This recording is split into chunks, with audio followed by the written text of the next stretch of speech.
সকলোলৈকে নমস্কাৰ জনাই মই আজি এটা দিহানামৰ ভিডিঅ' দিবলৈ লৈছোঁ। যদি দিহানামটো চাই ভাল পায় লাইক কমেণ্ট আৰু চেনেলটো ছাবস্ক্ৰাইব কৰি দিব।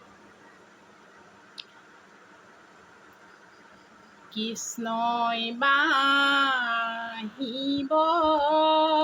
যায় পঞ্চসুৰে,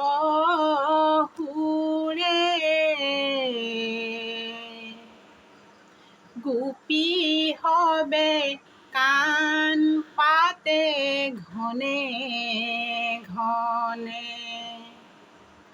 দূৰৰে বাঁহীৰ মাতত হেঁপাহ নপলাই,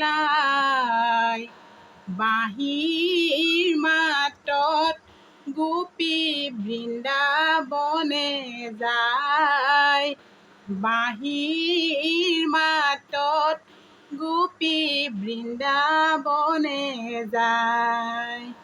যদি আপোনালোকক ইয়াৰ লং ভিডিঅ' লাগে নামে আৰু পদে সৈতে তেনেহ'লে মোলৈ কমেণ্ট কৰিব। ধন্যবাদ।